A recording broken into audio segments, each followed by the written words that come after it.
Where does your favorite NFL team rank after 11 weeks of the 2024 NFL season? Welcome, football fans, to the best power rankings on YouTube and probably on the internet. If you're ready for brutally honest NFL power rankings, ranking every team from the worst to the best, spike the like button. Of course, let me know in the comments your opinion on my power rankings. It's time to give you the truth and nothing but the truth. Subscribe if you haven't already. Let's begin with the worst team in the NFL. My rule book when following the NFL suggests one thing. When an NFL team loses by 50 points, they automatically become the worst team in the NFL. I don't care who you're playing. When you lose by 50, almost 50, you are number 32, Jacksonville. Finally, for that one commenter every week that says, Mitch, you have us too high, the Jags are at number 32. And it appears that Trevor Lawrence will not be returning to the football field, so I can now kind of confirm that Jacksonville is the worst team in the NFL. It's a combination of a couple things. The coach clearly knows he's probably out of a job, Doug Peterson. The offensive line stinks. The run game is inconsistent. Mac Jones is not an NFL starting quarterback and clearly has absolutely no physical talent to push this team to any explosive play. And the defense might be the worst defending the pass in the entire NFL. Their pass rush is lackluster, and their secondary is even worse. This team has lost all desire to win any games or even compete. They suck. They will be setting themselves up for yet again another premier selection in the NFL draft. And you wonder, will the worst general manager in arguably all of sports continue to keep his job? Find out next in Jacksonville. At number 31, the Dallas Cowboys. I have the Cowboys at 31. Cooper Rush remains the quarterback. I actually thought Cooper Rush, I gotta roll up my sleeves for the Dallas Cowboys, guys. I thought Cooper Rush actually didn't play that bad against the Texans. I promise you, I don't need glasses. I didn't think he was that bad. CeeDee Lamb was still fighting. The offense early in the game against one of the best defenses in football, I thought they moved the ball a little bit. I thought they showed a little bit of passion defensively, trying to stop the run as well as they could, get after Stroud as well as they could. But honestly, this is just a brutally bad team. I actually felt it wasn't the case of effort. I know that a lot of people want to say that Dallas has kind of checked out of the season, but I honestly don't think that's the case. I just think they suck. Like, the offensive line is just really bad. They can't run the ball. Their receiving core is just inept. They're throwing to players I've never heard of at this point. Third string, fourth string tight ends. When Rico Dowdle is one of your most explosive players on your team, and when Turpin is like the best player on your offense in a given game, you're in trouble. The defense for Dallas is still putrid. I think they're trying to compete out there, but they're just not good. They're just not good. This team needs a complete reworking at the second level of their defense. I know that they were missing a couple of their starting cornerbacks. I know that they're still missing DeMarcus Lawrence, but the offensive line is going to need a little bit of work. We'll see if Zach Martin continues to be a Dallas Cowboy into the future. That would be a massive loss for their organization as a whole. They're obviously going to need a running back. They're going to need multiple receivers. Dak's not coming back this season. You know it's bad when an NFL team is clamoring to see Trey Lance take snaps. A quarterback that might be worse than Jamarcus Russell at his worst. The Cowboys absolutely suck. They are so bad that game that they just lost by about 20 plus points was like the most competitive they've been in a while. It feels like, at least. So the Dallas Cowboys are at number 31 with Cooper Rush at quarterback. This NFL is so bad, guys. At number 30, the New York G-Men. So we go from Mac Jones and probably the worst defense in the league to Cooper Rush and probably the other worst defense in the league to Tommy the Italian Stallion DeVito. Now, at least DeVito is entertaining. He's got a storyline. He's got some fans. He's got some aura, some Italian aura. But it's going to wear off quickly because the guy is not good at football. The Giants are in trouble. It does appear that Brian Daboll might be sticking around, but Daniel Jones is a goner. This team is awful in the secondary. They're awful against the run, which makes no sense given who they have on their defensive line. I still don't understand why that defense can't stop the run. Their receiving core is actually not terrible. I think a majority of their issues come down to if they could stop the explosive play on defense through the run and the pass game, and they had a good quarterback, this team would instantly, in my opinion, go from like a 2 or 3 or 4 win team to like an 8 or 9 or 10 win team. I really think it's that simple. Because I think Neighbors is a dude. I think Robinson is a nice compliment. I think Tracy is a back that you can throw the ball to. He's explosive in the running game for the future. I think their O-line has improved this year. Obviously, Andrew Thomas has been injured, so that definitely has hurt them. But their offensive line is definitely not as bad as last year. I will say that. And then their defense, they do have a good pass rush, I would say. So a majority of their issues come down to explosive play defense. Offensive line without Andrew Thomas obviously is going to be a little bit worse. And then the quarterback position. If they can kind of figure those things out, I think the Giants are actually in a little bit better of a spot if they can figure out the quarterback position than maybe their fans think. But this team right now is bad. I'm not sure if they're going to win another game. They play Tampa this week. They're 5.5-point underdogs. I think they're at home. We'll see if DeVito can spark some magic for this team like he did last year. I just don't see it. He's just not talented. He doesn't really do anything at a starting level in the NFL. This is a move that is calibrated by the Giants. This is starting a quarterback intentionally to lose games. That's what this is. So at number 30, the G-Men. At number 29, the Las Vegas Raiders. I moved the Raiders up from number 32 to number 29. And honestly, given the quarterback play behind the Raiders, it's understandable. When you think about Mac Jones, you think about Tommy DeVito, you think about Cooper Rush. Those quarterbacks are worse than Gardner Minshew, believe it or not. And the Raiders did show some signs offensively against the Dolphins. I thought that they kept that game competitive due to their offense. Jacoby Myers, I think, got hurt this past week, but Brock Bowers has been an absolute animal. And I think if Jaden Daniels didn't have such a great start to the year and this quarterback class wasn't so good, I feel like Brock Bowers would easily run away with Rookie of the Year in a majority of seasons. The offensive line for the Raiders did play better, I thought, against Miami. And the defense is kind of hit and miss. They're very odd.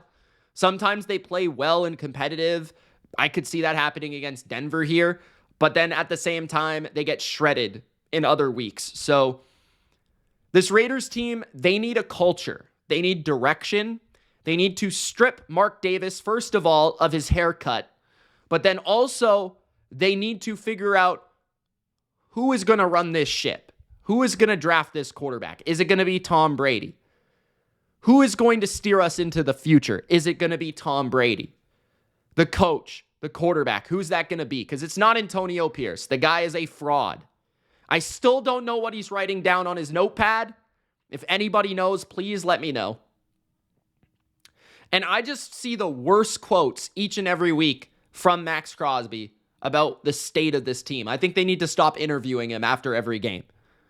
So at number 29, Mark, stop listening to your barber, stop listening to your players, and just listen to Tom Brady, and you might have a chance in the future. At number 28, the Tennessee Titans. The Titans are probably the worst number 28 team I've ever ranked in the history of power rankings. Their defense is competitive, and it feels like every week they play a game in which they can win, statistically speaking, but they still find a way to lose by more than the spread. This is the worst team against the spread in the NFL, and it's very hard to understand why they can't cover when they really are outgaining teams, out yards per playing teams. They actually slowed down the Lions pretty well. They slowed down the Vikings this week. The refs got in the way of multiple touchdowns for the Titans in this game. Now, Will Levis is a disaster. Nobody can tell me otherwise that Will Levis is good. It's rather an explosive play from Will Levis. He'll just chuck it and pray. Calvin Ridley's down there somewhere. Or it's a 3 and out. Like, there's really no in between. This is the most erratic offense in all of football. I think I like the Titans more with Mason Rudolph because he added more rhythm. He added more time of possession. He added more ball control to this offense. And they were running the ball and they were, dinking and dunking their way down the field. With Will Levis, it's just like, let's just see what happens. Let's just chuck the ball. And it doesn't work. Their defense is still competitive despite trades, despite, injuries. They're still competitive. They're playing hard. But this offense gives up way too many sacks. They couldn't run the ball against Minnesota. Their coaching feels like, especially offensively, I wouldn't say defensively, but offensively, I really feel like Callahan is just not a head coach. And I think they desperately need to find a new quarterback. So this is a really bad team. But at least they, from a statistical perspective, they give everybody a good game. They give everybody a tight game. And at the same time, they do have a good defense. So that's why I have them at number 28. But, it's not saying much. At number 27, the Carolina Panthers. I have the Panthers at 27 because of how they're playing. I don't necessarily think they're more talented than Tennessee. They're definitely not. I don't think they're more talented than Dallas or Jacksonville. Maybe they're alongside the Raiders. I don't think the Raiders are a particularly talented team. But I would look at the Panthers and say, I actually think that Dave Canales has done a much better job as of late. I think that he's worked with Bryce Young effectively. And yes, the Panthers have benefited maybe a little bit from playing some pretty bad teams and getting away with wins, but I got to give them credit for pointing the arrow in the right direction. Their defense is dreadful. I still think, player for player, talent for talent, they're the least talented defense in the NFL. Mahomes will likely have a great game against them. The Panthers have to play an angry Chiefs team, which isn't great. But we'll see how their offense performs because Adam Thielen could be back as well as Brooks could be making his debut at running back. We know what Hubbard's been doing in the backfield. Sanders has been improving. Legette's been improving. We've seen Coker get out there and play. So this is a young core of offensive skill players for majority of the players out there. So they're building, they're growing with reps. The offensive line has still been solid week to week, which gives them a decent floor offensively. Bryce is not the best guy out there. He's definitely, in my opinion, not a top 32 quarterback, but at least he's playing a little bit better, and that's showing a little bit of promise. I wonder if he's still going to be their guy entering next season. I guess it will be determined by how he plays for the rest of the year. This is probably his biggest test that he'll have for the rest of the year. Chiefs coming off a loss against a Steve Spags defense that played their worst game in 2 years, it feels like. And then defensively, they're not very good. So I have them at number 27. I give credit to Canales for having this team in Carolina continuing to fight. At number 26, the New York Jets. The Jets are a joke. They just fired their general manager, Douglas. And Douglas is a funky case because I think a lot of fans look at Douglas and say that, objectively speaking, he's made some really good draft picks. Sauce Gardner was a great draft pick. Quinnen Williams, I think, may have been in there. I can't recall. But Breece Hall was definitely in there. Garrett Wilson was in that mix. He's made some really good picks. Now, he's also made some really bad picks, like Zach Wilson being the biggest of them. Although I can't really blame him for Zach Wilson because the rest of the first-round draft class was objectively terrible. Nobody really thought that at the time because like 5 quarterbacks went in the top 15 or whatever it was. But Fields is not good. Jones is not good. Lawrence isn't even that good. And he went first. And Lance is definitely not good. So you look at that draft class and you're like, well, I mean, could he have done much better? At least he took the guy that really had some traits as a passer. And maybe with better coaching, Zach would have turned out a little bit better. Who knows? But the main ingredient here for Douglas's firing, and this is why he was fired, folks, he got the head coach wrong. And he got the quarterback wrong. And not only did he get quarterback wrong once, he got quarterback wrong twice with Zach Wilson as a draft pick and Aaron Rodgers as a trade and all the assets and money that went into Aaron Rodgers. And then you have to talk about the drama that has come along with Aaron Rodgers and the stain and the stench that has come along with Aaron Rodgers to this franchise. It makes them go from embarrassing to downright laughingstock this season because there has been no team, really, when you look at the Jets, they have been favored, I think, like 8 times this season, and they have what? How many wins? Like 3? 2? Like, this team sucks. So, the Jets, their defense has completely regressed. I think some of that has to do with firing Saleh. I think some of that has to do with personnel. I think some of that has to do with their best players not playing at the same level, like Sauce Gardner, for example. Again, Douglas made some good picks on defense, some good picks on offense. Will McDonald feels like he's going to be a good pick. Jermaine Johnson, I felt like, was a pretty good pick. He made some good picks. He made some good signings. But at the same time, he got quarterback wrong twice. He got coach wrong. Whatever you'll say about Robert Saleh, I don't think he was a great coach in New York. I think he's a good coordinator maybe, but not a great coach.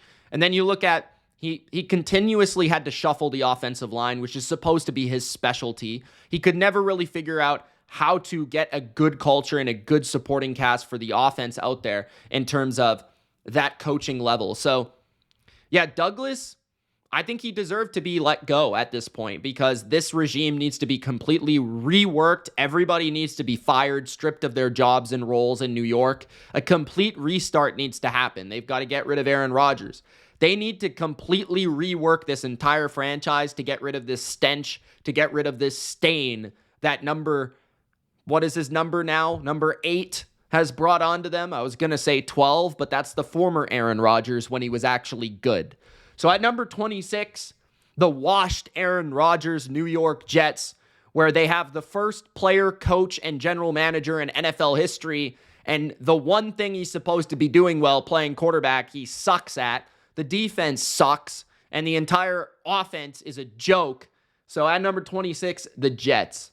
At number 25, the Cleveland Browns, one of the most confusing football teams in recent memory. The Cleveland Browns scored 14 points and had 400 yards against the Saints, which is crazy. Hopkins was drunk, so I guess I got to give them a little bit of a pass there. But you talk about a franchise that, imagine if they would have never traded for Deshaun Watson, where this team would be, where this team could have been with Baker Mayfield, potentially. But I have to wonder if Kevin Stefanski's on the hot seat. I have to wonder what they're going to do with the coaching staff. I do kind of feel like they're going to go in a different direction at quarterback next year. Jameis, he's not playing poorly, I would say. It's just, I honestly don't know what the problem with this team is right now. Like, their defense is not performing to expectation. They didn't against the Saints, that's for sure. Way too many explosive plays, in my opinion. The offense, the bread and butter of what their offense is supposed to be is running the ball and play action. And the running the ball part is not adding up to success. I wonder how much that is Nick Chubb coming off of a major injury. This team is just lost. Like, I don't think they have a true identity. I kind of feel like they've given up. I feel like this is a team where their effort is not where it should be. You look at the talent individually, and they should be better than they are. You know, even with a Jameis Winston, who's not really a starting quarterback at the helm, he's still at least functional. He's more functional than a Cooper Rush or a Mac Jones or a Tommy DeVito or these quarterbacks that are starting at the bottom of the league. So at number 25, the Browns got embarrassed in New Orleans. I thought that was a terrible performance. At number 24, speaking of New Orleans, the Saints at number 24. Derek Carr deserves credit for turning his game around and playing well. Marquise Valdes-Scantling has turned into the biggest play threat in football all of a sudden. I do think Taysom Hill doing what he did was magical and probably not sustainable, but a lot of fun for the Saints. The O-line has played better lately. The defense still pretty bad in terms of allowing yards, but at least they didn't allow too many points against Cleveland. The Saints do feel like a feisty underdog for the rest of the year, like a team that's still fighting, they're still trying, and I think that's actually because they did fire their coach. I think that's because they didn't really respect Dennis Allen. They didn't really think they were going anywhere with Dennis Allen, and all of a sudden the Rizzler came in there, and he's rizzed up the entire Saints team just like Turtle would all the white girls. So I feel like the Rizzler just went in, and he reestablished a culture, a toughness, and an effort level that previously was not seen with the Saints. After those first 2 weeks went spectacularly, this team was falling apart at the seams. The Saints have seemingly turned it around. And Derek Carr is playing better, and I still think, I will say that Kubiak has still been one of the more positive additions to this team in recent memory from a coaching standpoint. And I do think that he overall has done some great job with some underwhelming skill talent out there. And I'll probably be looking at the Saints for the rest of the year as an interesting underdog getting points in certain bets, because it feels like with Derek Carr there, it feels like they'll still be a pretty interesting underdog that could upset a number of NFC teams down the stretch. So we'll see how they play. I have to give them respect. Shout out to Jamari, who's calling me out for being a hater. I am not a Saints hater. I never have been. I just felt like the team was not playing well. They're playing a little bit better now. We'll see how it goes for the rest of the year. But that was an impressive win against Cleveland. I got to give them credit. At number 23, I got the Chicago Bears. I still think the Bears are a very bad football team. I understand that they should have beat the Packers or could have beat the Packers. But the thing about getting a blocked field goal when you're playing a team that owns you, part of it is psychological, I feel like, but also part of it is you're just not a good football team. But I will say the Bears, with their offensive coordinator change, completely sparked their offense. I'm not sure if it was the Packers' defense is really as bad as they played. I'm not sure if it's the Patriots had a great game plan and played their best effort of the season, or if it was like Thomas Brown went in there and completely changed the way the offense was operating. And I kind of lean into part of it is maybe the Packers defense isn't as good as we think. And I think part of it is that Thomas Brown actually did a great job. He's been a part-time offensive coordinator before in Carolina.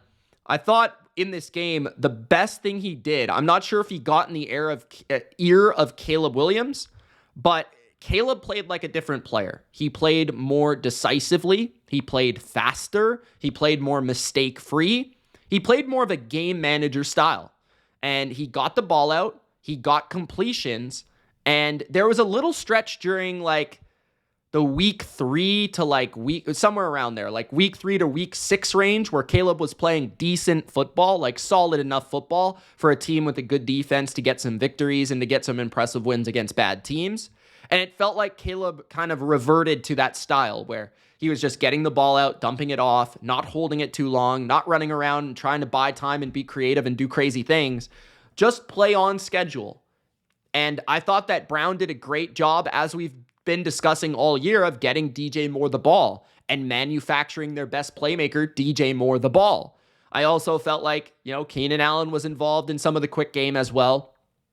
Swift gave them enough balance in that game against the Packers. I didn't think he was amazing, but I thought he was solid. And defensively, we know the Bears are not good against the run right now, but they're still pretty solid against the pass because they have a very good secondary. And I will also say that their improvement comes down to the offensive line getting a little bit healthier as well, their defense getting a little bit healthier as well. So the Bears definitely improved. They definitely looked better against the Packers. I would argue they were the better team for a majority, if not all of that game. And that game got away from them due to that blocked field goal. But I also felt like at times they allowed the Packers offense to be, a little bit too much of what they want to be, which is run the ball really effectively, throw explosive passes, go for 5-play drives and score touchdowns. And I thought the Bears defense was a little disappointing in that aspect at certain points in the game. But I will say that if Caleb continues to play like this, the offense is structured the way that it looked against the Packers, I think this team will be a little bit better throughout the rest of the season. They hit a low against the Cardinals and the Patriots, but they've bounced back a little bit. I still don't have a ton of faith in them because I think the O-line isn't great. I think Caleb isn't great. And I think the defense does have a clear deficiency right now that it didn't have earlier in the year. But at number 23, I have the Bears. At number 22, crazy that I can put the Patriots this high and get away with it. This is a terrible NFL. The Patriots ranked number 22. And the biggest reason is Drake May makes them a feisty underdog in pretty much every game they play. And I've gotten to the point with Drake May where I don't think he's good for a rookie. I think he's actually legitimately good. And he's carrying an offense that probably is the worst supporting cast offensively in the entire NFL. They're legitimately the worst pass blocking offensive line in the league. They have one of the most inconsistent running games in football. They have a mediocre offensive scheme, and they have probably like the least talented, well-renowned receiving core in the entire NFL. But despite that, Drake May is still going out and putting up performances like he did against the Rams. 300 total yards, 2 touchdowns. Yes, he fumbled. That was because of the offensive line. Yes, he threw a game-losing interception on the last drive that could have, if they go down and score a touchdown, they would have stole that game. And the only reason they were in the game was because of their rookie quarterback throwing the ball 40 times, completing 30 of those passes, being extremely accurate, and playing his most precise game of his NFL career.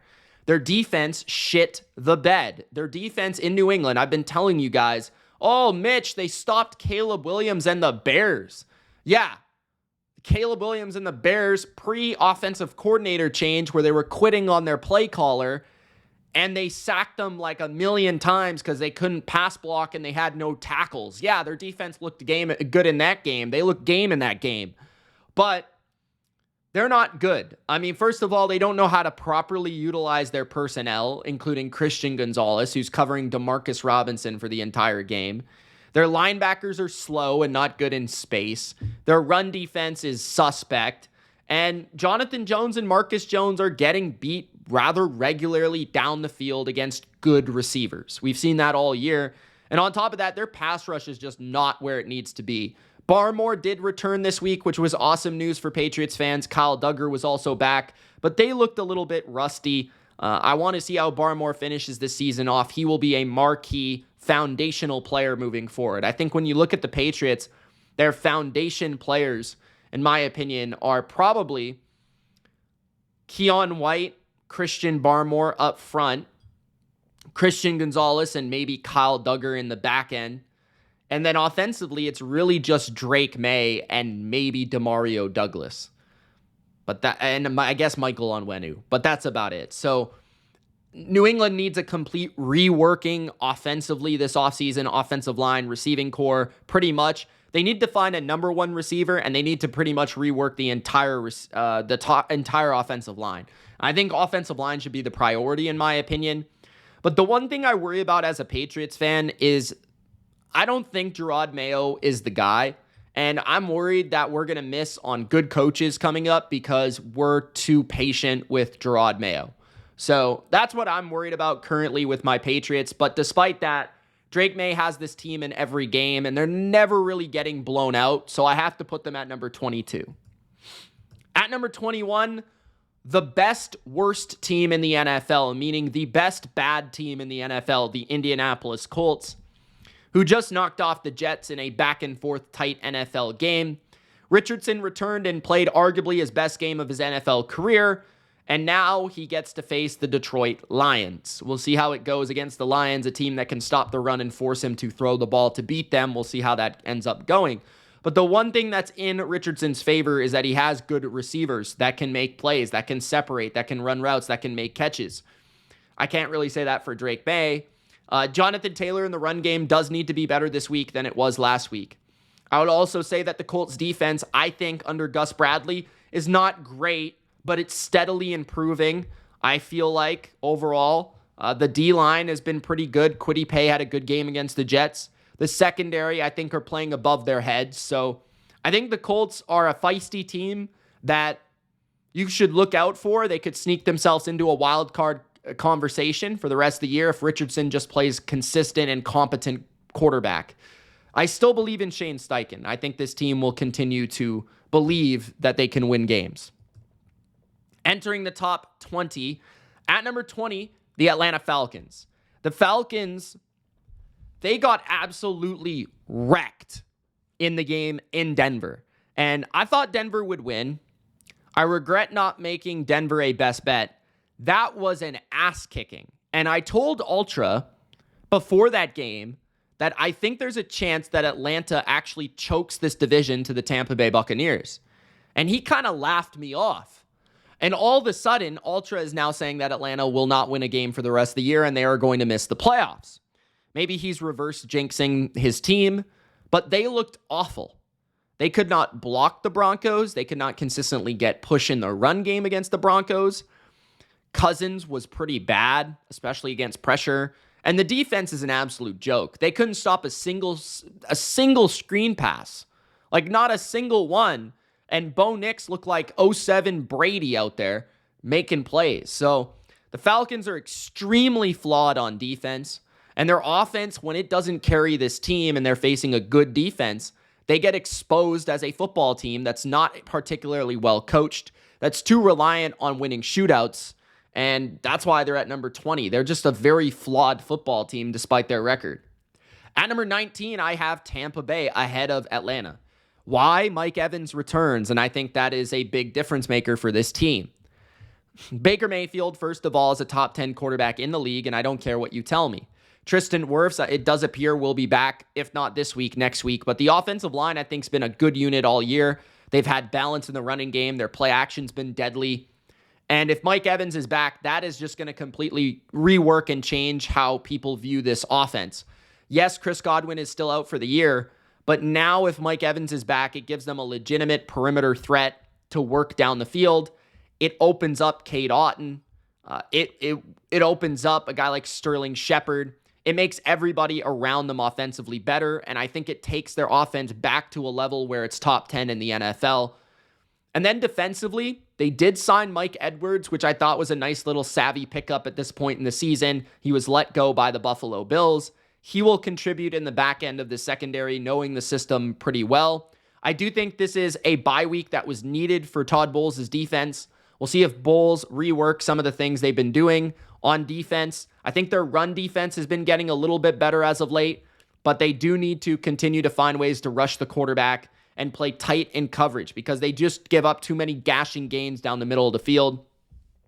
Tampa's defense has been their Achilles heel all year. Their offense is very, very well schemed. I love Liam Cohen. We'll see if their defense can come together, and if they can benefit off a really weak schedule. They play a really weak schedule. So if they can get on a little bit of a run and become a more complete, balanced football team, this could be a dangerous team by the end of the season. At number 18, the Los Angeles Rams. The Rams won a game against the Patriots where I felt like they were never really going to lose, to be honest. But it wasn't super convincing as they scored 28 points in the second and the third quarter, and they did basically nothing in the first and the fourth. And it felt like the Patriots were the much better team in the first quarter and the much better team in the fourth quarter. I also thought that Stafford had one of his best games of the NFL season, and they only won by like 6.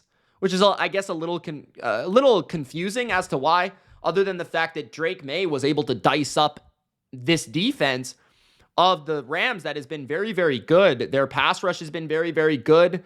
Their run defense has been very, very solid. And they throw a lot of different things at a quarterback, and it just felt like Drake May was making throw after throw after throw, and the Rams had no defense for it, really, other than the occasional sack or the strip sack or the big plays that they were able to get from their defense that kind of turned the tide of the game. Offensively, though, they had all the answers for New England defensively. Stafford was throwing absolute piss missiles out there, rockets right on the money to Puka Nacua, who had a great bounce back, great big game this week. And then Cooper Kupp looked like Cooper Kupp as well. Both went over 100 yards. Kyron Williams has been a little quiet on the fantasy front, not scoring as many touchdowns lately. They strangely want to use Blake Corum than I think they really should, as he's not very good, in my opinion. The offensive line of the Rams right now, I would say, is actually the Achilles heel. They give up too many pressures, and they're not great overall against stunts. But they did do a great job this week of picking up the Patriots' blitzes and allowing Stafford enough time to find his one-on-one to Cooper Kupp or Puka Nacua, which is where the Rams were ultimately able to take the lead and control the game in New England. So at number 18, the Rams. At number 17, the Seattle Seahawks, who I actually have above the Rams. And I think Rams fans won't like that just because the Rams beat the Seahawks. But I think a lot of that came down to the Seahawks didn't have DK Metcalf. And also, the Seahawks threw 2 interceptions inside the 10-yard line. So, I mean, I thought Seattle was actually the better team than LA, despite betting on LA and winning money on the Rams in that game. I felt like the Seahawks were the better team in that game. And I also look at Seattle, and I think that that game against San Francisco was a lot more of what I was expecting this team to be before the year. And I felt like it finally came together because they had a bye week. They were able to work on some things, especially defensively, and they were finally healthy on both sides of the ball. Their right tackle returned. DK Metcalf returned. Both of them played well. Geno was spotty up and down, but when he needed to be at his best, he was in that 2-minute drill at the end, running for a touchdown. And the defense was much nastier and much tougher to run on. And their secondary played tight coverage with Witherspoon and Reek Woolen really testing those Niners receivers. I don't think that win was really a fluke. I understand that Nick Bosa got hurt and George Kittle did not play, and the Niners are dealing with their issues. And the Niners could have easily won that game, but they didn't. The Seahawks came through with the necessary plays, and it is concerning that their offense only had about 70 yards until Nick Bosa got hurt, and they had, I think, like only 7 points or something like that. But hey, man, you got to give them credit for coming through. I think they struggle on offense typically against the Niners. And usually I think they play better on offense against other teams.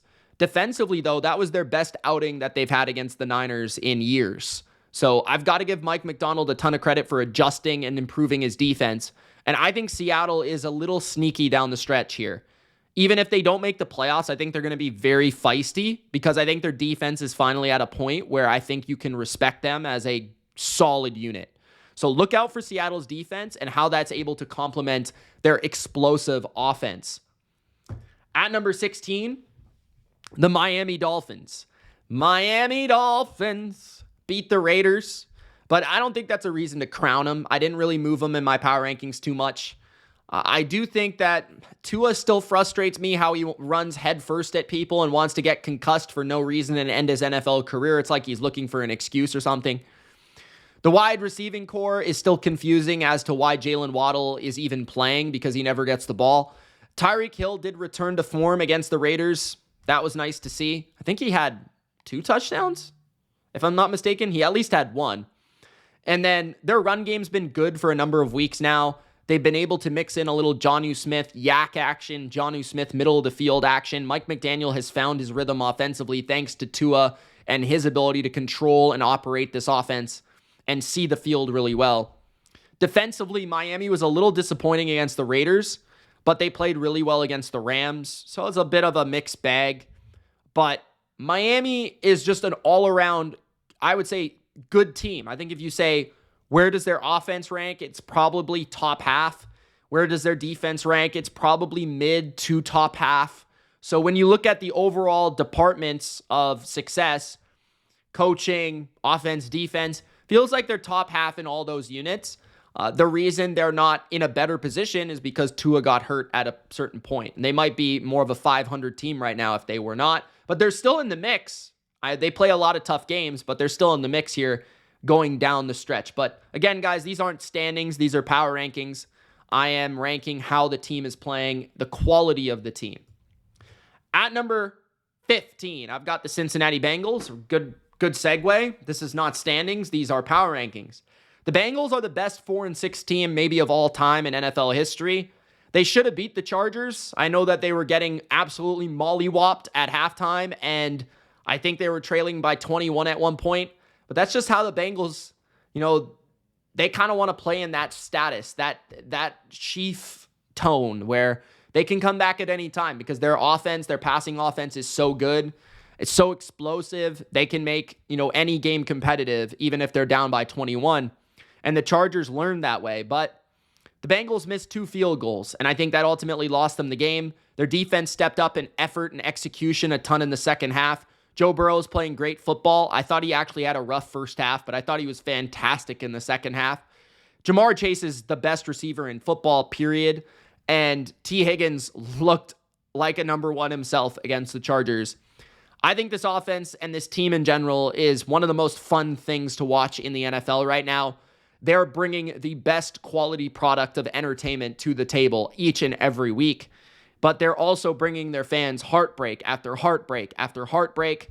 I think Zach Taylor should be fired this offseason, but I'm not counting this team out for a 7th seed quite yet. They play a pretty weak schedule. They get Denver on that schedule. If they can knock Denver off, they're in position for potentially still getting in the playoffs, believe it or not. That loss to the Chargers certainly hurt their odds, but I don't think it's impossible. It's just crazy to me how this team, in my opinion, if they did make the playoffs, they would be scary to play for a team like Baltimore, for a team like Kansas City, or even a team like Buffalo, who's beaten them in the playoffs before. The Bengals would be a scary playoff opponent if they made it. That's why I want them to make it so bad, because of how Joe Burrow, Trey Hendrickson, Jamar Chase are playing. But at the same time, their coach is an absolute jabroni, and their kicker needs to be cut. He's terrible. And their defense is just too inconsistent. So at number 15, the Bengals. At number 14, the Arizona Cardinals.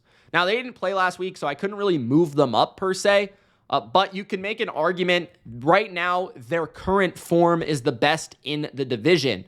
I do think that the product that people are talking about is a little overrated just because, a lot of it is being that they played the Jets and the Bears. And those two teams suck, in my opinion, especially in the form that they were against the Cardinals. So just keep that in mind. But they've also played a pretty tough schedule to start the season before this recent surge of people acting like they're a contender. I like the Cardinals, but I still have my questions about them. I have my questions about them against pretty much every team in the NFL. I just don't feel like they're talented enough for me to consistently count on them to come through in every single game, especially as favorites. We see Kyler Murray at the bye week, eating pizza with randoms, taking YouTube videos, probably playing 40 hours of Call of Duty, going to UFC fights. I'm a little concerned about how he's going to look against the Seahawks, a huge divisional matchup in Seattle. The offense is good. Love how they run the ball. Marvin Harrison continues to get more involved. Trey McBride is a dog. James Conner is a bigger dog. The defense is creative, and they're fast, and they're always all over things. They never really get out-schemed or out-coached. It's more about talent.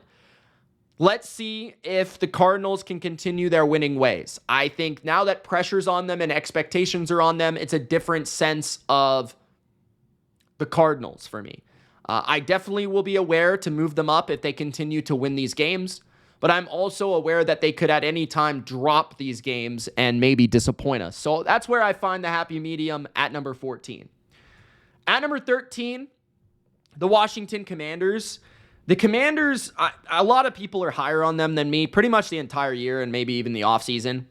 I was convinced the Eagles were going to blow them out on Thursday Night Football, and they almost did. It was pretty close to a blowout. I guess I shouldn't say I was convinced because it is a divisional game and the spread was only about 3.5. But I was all over the Eagles, big time, money-wise. And it was true.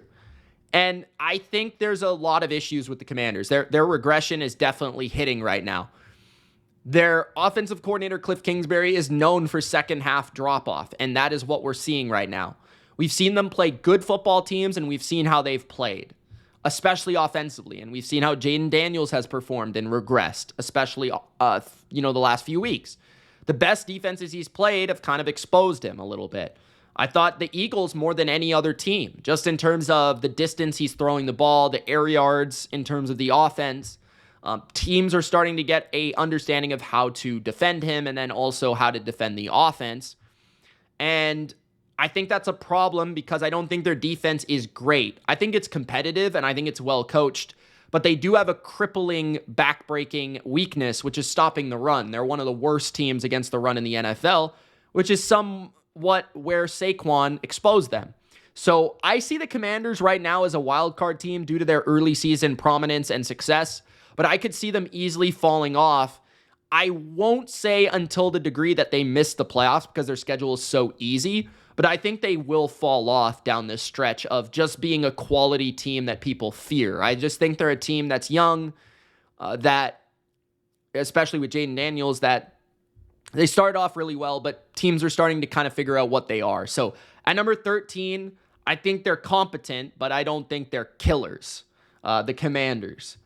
At number 12, the Denver Broncos. Talk about a defense that will kill ya. That's the Denver Broncos. The Broncos can go out there and they can snap you in half. That's what they did to the Atlanta Falcons. And I think Sean Payton is still an elite coach as he's showing this year, taking a rookie quarterback and making him better and better and better and better and better with week after week. But I think the prominent area that we need to put respect on the Broncos' name is their offensive line, which right now is one of, if not, a top 2 or 3 offensive line in the league right now. Pass blocking wise, they're like metrics wise 1 or 2 in football. So Denver's offensive line has allowed Bo Nix to have a ton of success. Nix has enough athleticism to escape negative plays, and he's been very smart lately with his distributing and decision-making. He's made some explosive throws, but against the Falcons, a lot of it was Sean Payton masterclass screenage and all that sort of stuff. I think they're also, the one thing I love about their offense is all the different players they're finding ways to get the ball. Marvin Mims, Vele, Cortland Sutton, Javonte Williams, McLaughlin, Estime, the list goes on. All these guys, Adam Troutman, they're all getting the ball in one way, shape, or form. It makes them very hard to prepare for. So I love that from the Broncos offense. Defensively, we know how good they are, especially in their interior defensive line. I love their scheme from Vance Joseph. I think they're never out-coached on that side, and I like their corners a lot. So the Broncos are a real team in the wildcard conversation. This is the most positive I've been on them all year because I thought they had a dominant performance against at least a team that I would consider to be mid, if not good, in the Atlanta Falcons, probably more mid at this point. But I would also say that Denver, just the way their defense is playing, if their offense can continue to ascend, they're a real legitimate threat to upset teams. I don't think that they're going to tie together 2 or 3 playoff wins, but could they maybe upset one team in the playoffs? It's possible given how tough their defense has been and how good their coach is. I'm still not the biggest Bo Nix guy, but I think for what they're asking him to do and be, I think he's been really, really solid. And honestly, over the last month, I think he's outplayed Jaden Daniels. So at number 12, I have the Broncos. At number 11, the San Francisco 49ers. Yes, I've moved them out of the top 10, but I'm still not going to move them out of the top 12, when you compare them to teams like the Commanders and the Broncos. The problem with the Niners, I think, in terms of me ranking them, is the injuries. It's really hard to understand who they're going to have, who they're not going to have. Just for example, when they played Seattle, they probably go on and win that game if Nick Bosa does not leave because they allowed no touchdowns until Nick Bosa left the game, and then they allowed 2 touchdowns at the end of the game. Is that circumstantial? I don't really think so. I think that's legitimately a thing. Nick Bosa is really, really good at football. Also, they didn't have George Kittle, who kind of ties their offense together, especially without Brandon Ayuk out there. He's such an important piece. I also would say that, they didn't have Charvarius Ward the last couple of games at corner due to the situation with his daughter, unfortunately. So Could they now against the Packers have all those players back and look like a really impressive team as they have throughout the season at times? Yes. So that's the problem with the Niners is like, given what they're battling through, it's really difficult to understand what they are. I think they're disappointing. That's a fact. I think that they're underwhelming. That's a fact. I don't view them as a contender at this point because they're too inconsistent and their special teams is awful. And I would also say that they just can't find a rhythm offensively or defensively consistently enough. Brock Purdy especially, I feel like, is a guy that doesn't get enough blame at certain times. Just like, if you're going to pay this guy $40 million or whatever you are going to, he needs to step up in these crucial moments. McCaffrey hasn't quite been the spark that I was hoping that he would be, mostly because he's just a little tick slow, but I also feel like the O-line has just not been blocking that well in the run game. They need to figure this out. But I do see positive signs against the Packers of a team that is angry and a team that is motivated. And that's the first time I've heard that all year from this team. They've just been kind of arrogant the entire time. So hopefully that arrogance has been put to bed and hopefully they come out with a hungry effort against Green Bay, who's a legitimate opponent on the road as underdogs. So their season's on the line. We'll see if they come through. If not, I'll have to continue to move them back. But they're not out of things yet considering where the division is at, especially if the Cardinals lose to Seattle and if the Rams lose to the Eagles. The Niners, I think, are back on top of their division. So at number 11, the 49ers. At number 10, the Green Bay Packers. I was not impressed with the Packers. I moved them down my power rankings because of it, and people were commenting on my, I think, the teams to knock off the Chiefs video. First of all, they're not in the AFC, so they have less of a chance to knock off the Chiefs and hold them from a three-peat. But the Packers are the Packers are not playing that well, in my opinion. I think it starts with Jordan Love and his inconsistency, and I think Tom Brady put it best. A lot of people get excited about physical talent and the ability to make big plays and make jaw-dropping throws and make, big-time special athletic plays, throws, runs, whatever it may be. But what people need to understand about quarterback especially, but every position, is greatness and goodness are qualified by how consistent a player is at doing that level of success.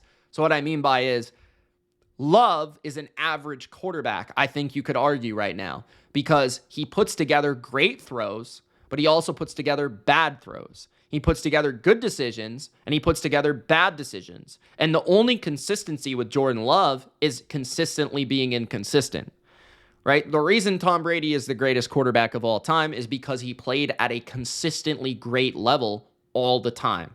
That's why he's the greatest of all time. That's what an elite quarterback is. That's what Josh Allen is, right? That's what Lamar has been this year, is they've consistently played at a very high level. They've had some downs, but a majority of the time, it's great quality, right? Like sometimes it's good, sometimes it's mid, sometimes it's bad, but majority of it is green, right?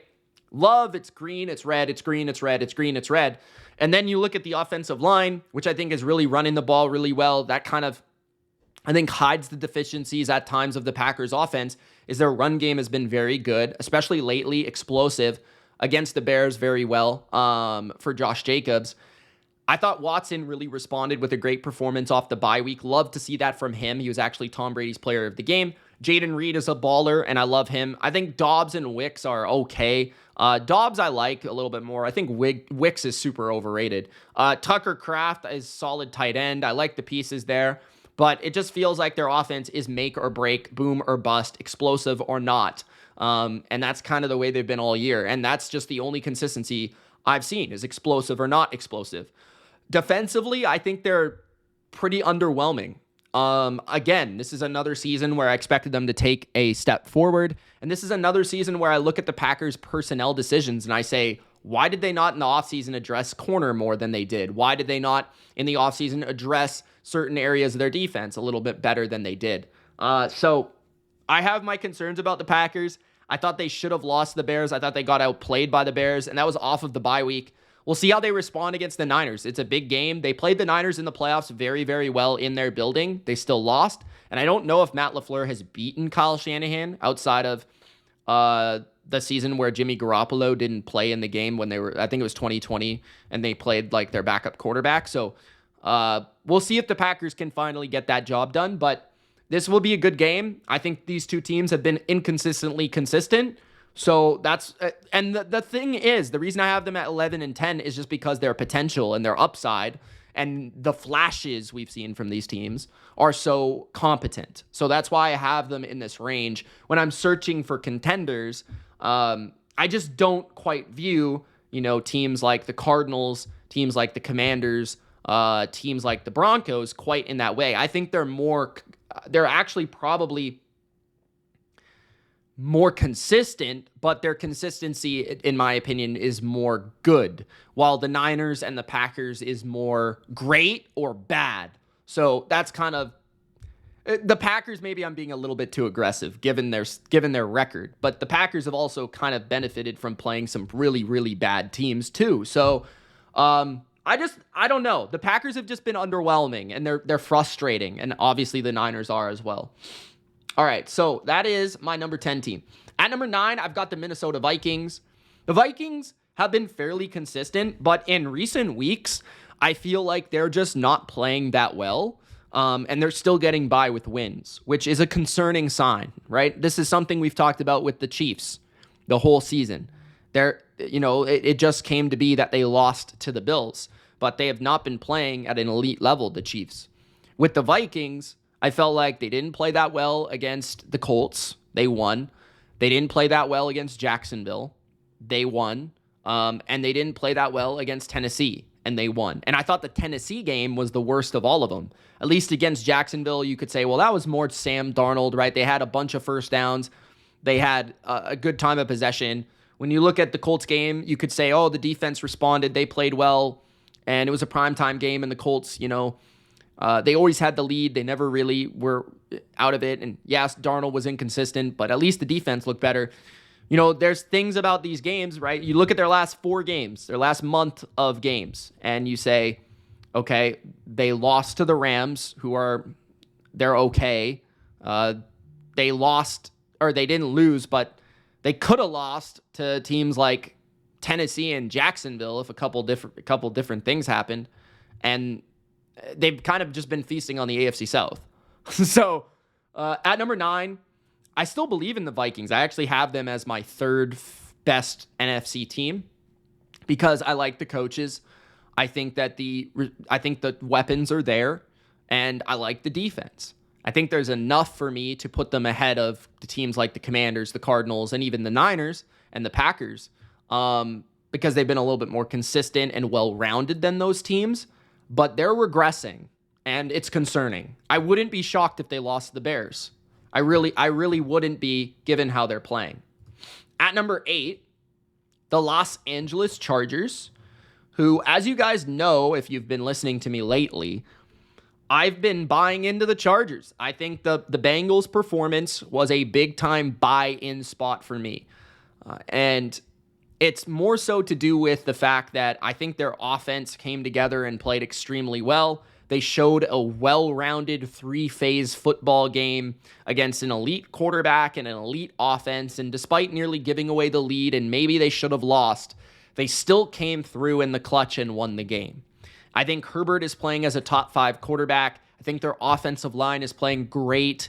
I think that their receiving core, they're finding answers. Will Dissly at tight end, Ladd McConkey at receiver. They're mixing in Quentin Johnston and Josh Palmer. I see the vision of what they're looking for. And then defensively, I think they're very well coached. They don't allow a ton of explosives except for wide open T. Higgins plays. And they're pretty good against the run, and they didn't have Khalil Mack either. They should get him back soon. So they look like a legitimate threat in the AFC. I wouldn't be shocked if this team won 2 playoff games the way they're currently playing. But at the same time, I want to see them continue to string together wins and play against elite teams and play well. So we'll see how they play against Baltimore. I could see them winning that game. I could see them losing that game. But it will tell us a lot, again, these back-to-back games against Bengals and Ravens. Also, they'll play the Chiefs, so I want to see that game too. I still have, unanswered questions, but I still feel a lot better than I did previously. At number 7, the Pittsburgh Steelers. I think Steelers fans will be upset with this one because I think their power rankings are probably like 5th in a lot of them, or fourth even. Maybe delusional people will put them in the top 3. But I think that the Steelers, again, like when I'm doing these power rankings, I'm kind of ranking them based on their threat to win the Super Bowl. So I'm not necessarily ranking them based on their record right now or their competency at the moment, which I think you could argue is like 5th or 6th. But I think, are they a bigger threat to win the Super Bowl than the Ravens? I don't necessarily think so, just because one team has Lamar Jackson and one team doesn't. But the Steelers did beat the Ravens. And again, like the Steelers always beat the Ravens. They have Mason Rudolph, they beat the Ravens. They have Kenny Pickett, they beat the Ravens. Like, this isn't anything new. Okay, so if they beat the Chiefs or if they beat the Bills in that game last week, I would have had a different opinion of this game and where I would move them in my power rankings.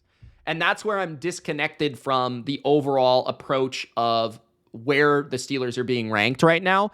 Is I think a lot of people are treating their win against the Ravens as if it wasn't just another win against the Ravens in a long line of wins against the Ravens. They're treating this Ravens win as if they beat a team that they're not familiar with, that is also an elite team.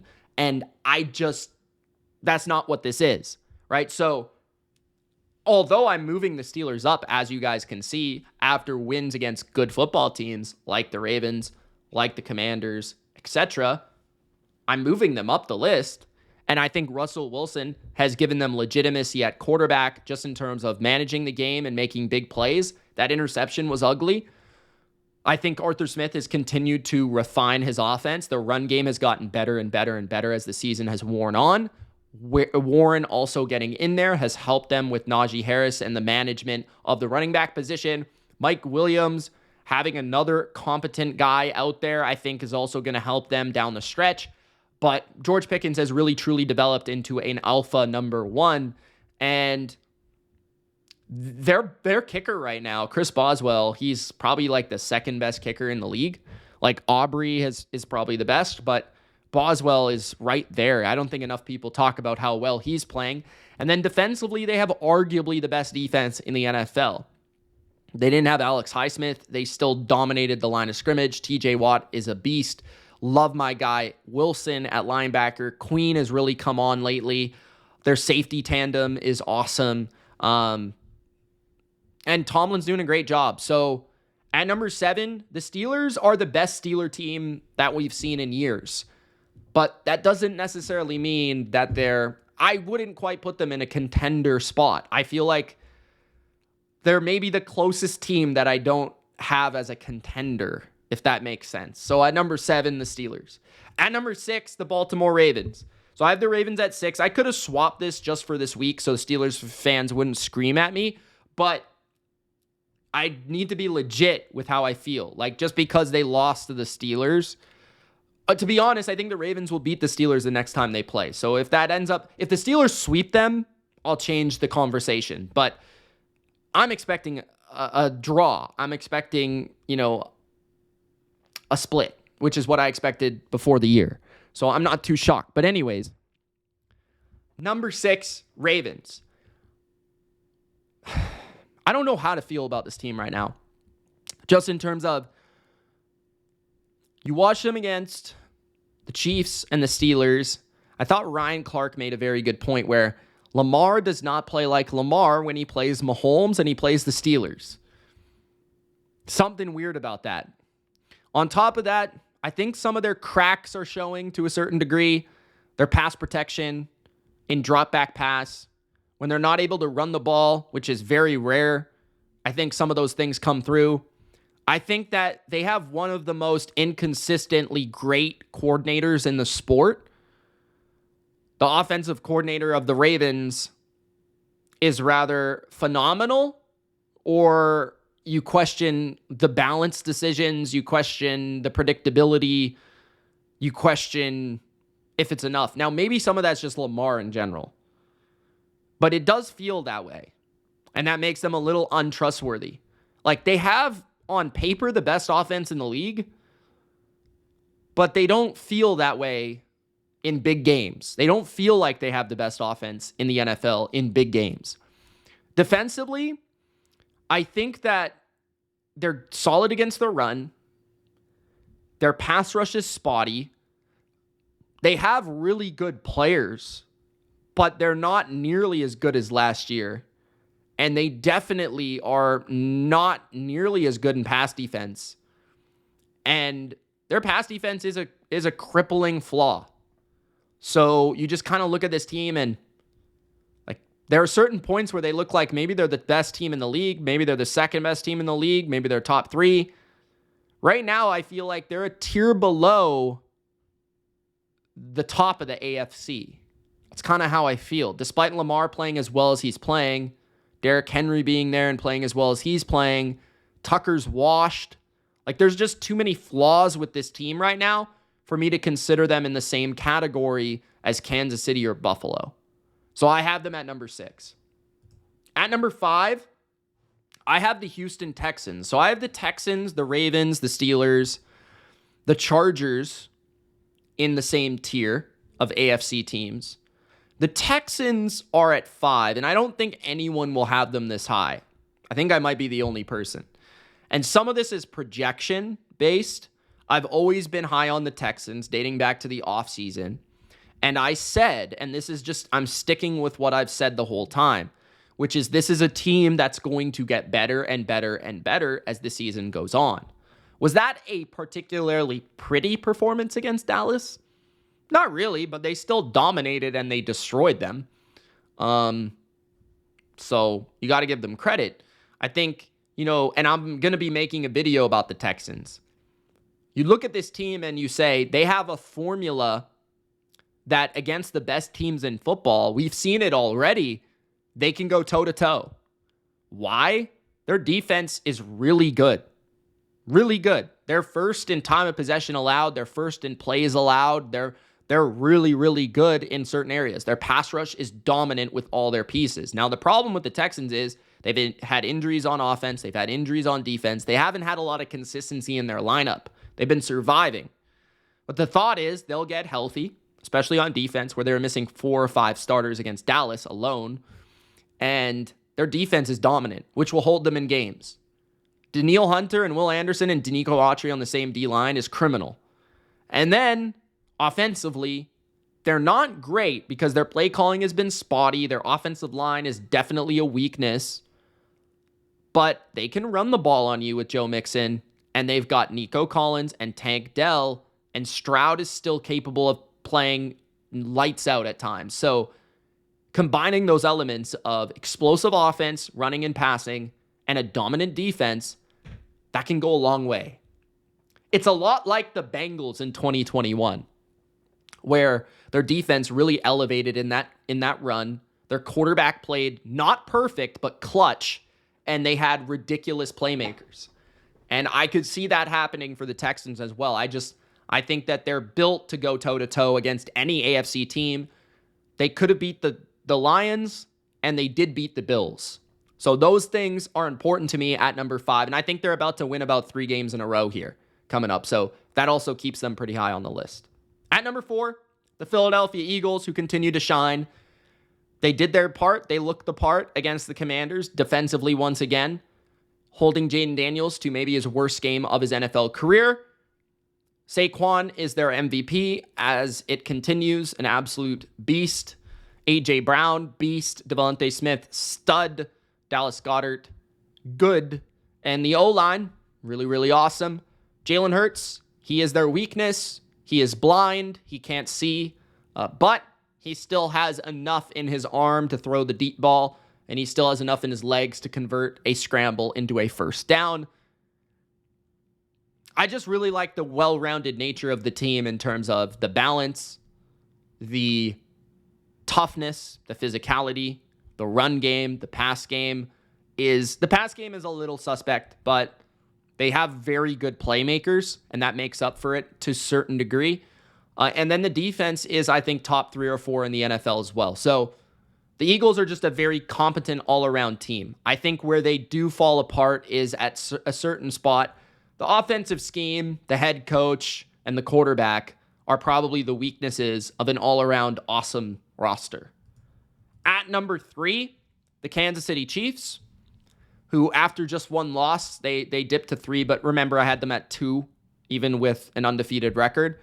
My biggest problem with the Chiefs is they just don't blow anybody out, and they don't have those explosive elements of their team. They just don't have an explosiveness.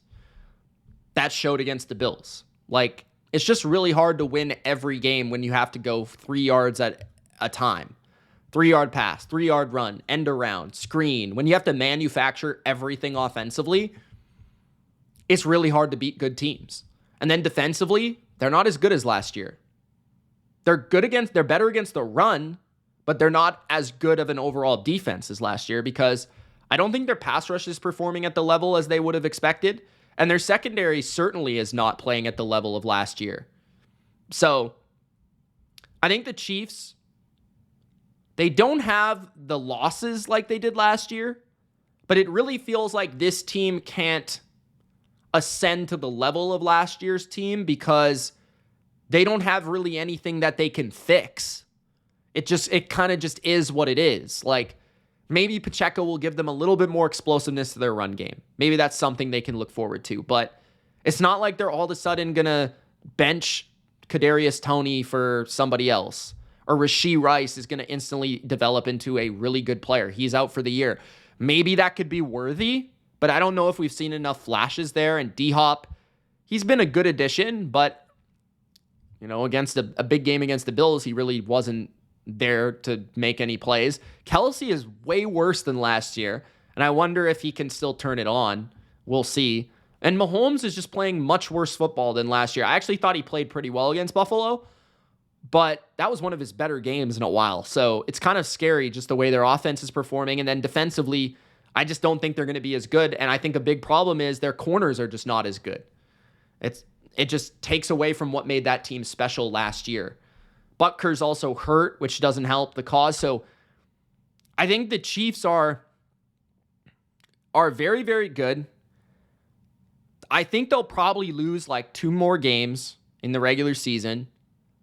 But I don't know why. It just feels like this team doesn't have the same intangible that last year's team had. And I think I maybe explained it, but I don't know. You guys let me know what you think about the Chiefs right now. I thought that was a rather convincing loss against Buffalo. At number 2, speaking of Buffalo, the Bills, best player in the world, Josh Allen, and the most well-rounded Bills team that they've ever had with Sean McDermott. The defense continues to step up, and they're going to be healthier in the playoffs, you would think. Like, they were missing players. Kincaid, Coleman, Milano, big-time important players, and I'm probably missing a couple. But I can't really find a hole with the team. Like, Allen kind of makes up for any deficiency offensively, and their O-line's really good. They can run the ball really well. They have multiple running backs that can run the ball. Their running back and James Cook can catch the ball. Kincaid and Knox give them multi-dimensional tight end formation usage. Kincaid didn't play against the Chiefs. They've got a bunch of different receivers that play at a bunch of different roles. Coleman and Hollins are the bigger targets on the outside. Cooper is like the number 1 guy that can make the explosive play. Shakir is the chain mover. Samuel is the gadget player. The defense, run defense is maybe their biggest flaw, but except against Baltimore, I really feel like they've done a pretty good job against the run. And then Milano will come back, and him and Bernard are probably the best linebacker duo in the sport. They have arguably the best trio of corners in the league with Teron Johnson, Christian Benford, and Rasul Douglas. Their safeties are a bit of a weakness, I guess, but they've been getting better and better and better as of late. And Von Miller looks like Von Miller, and Greg Rousseau is providing a really good edge rusher for their team, so better than he's ever been. So at number 2, the Bills just don't have that many holes, like at all. And they're much better than they were expected to be, even by me, and I'm usually very high on the Bills. So at number 2, the Bills, you could argue they're the best team in the league. I don't think that's crazy. You can make that argument. At number 1, the Detroit Lions. I think the reason I have them 1 is because they're the most dominant team in the league. I think if the Lions lost to the Texans, I would have had the Bills number 1. But the Lions, they were able to come back in that game, and then they dominating the living you-know-what out of Jacksonville. And there's not a lot to say about this team right now, other than they could win the Super Bowl, which is crazy to say about the Detroit Lions franchise. I think a lot of people bring up, in terms of their flaws, I think a lot of people bring up the defense, but I don't think we've seen it as a flaw lately. That's something that I'll push back on a little bit, is their run defense is good. Yeah, their pass rush doesn't really have the personnel that makes you scream it's a great pass rush, but they haven't been exposed lately. So my question would be when's the next time are we going to see an opportunity where the Lions might be able to get exposed on defense? Because it's been a minute. The Texans have been an inconsistent offense, as we mentioned, and they didn't have Nico Collins. So that wasn't really a great opportunity for that. And you look at the Lions' schedule, they played the Packers in the pissing rain. The Vikings, I guess, sort of were able to move the ball on them pretty well. But you look at the Lions' schedule, they haven't played a ton of great quarterbacks. They haven't played a ton of, great passing games. The Bucs beat them, but they only scored 20 points. The Seahawks threw all over the Lions a little bit, but that they still were able to control the game. When's the next time we're going to see it? Is it the Packers in the Dome, perhaps? Is it Buffalo? That's probably the big one. And then they get San Francisco and Minnesota again. So I think we'll have more answers about where the defense is entering the playoffs once we see those quarterbacks and those offenses and those passing games in particular play them, because I'm not really worried about their run defense overall. And then offensively, we know that they're probably the most complete, well-rounded offense in football, and they just have this aura about them this year that's a little bit different. They've built on last year, which last year was their we're here moment, where we're a contender, but we're not quite there yet. Their learning moment.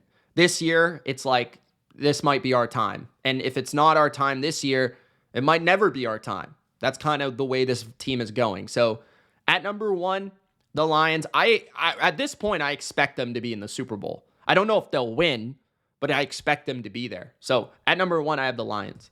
Thank you guys for watching. Don't forget to spike the like button and subscribe. It's Mitch. Thank you so much. We'll see you in the next video. Peace.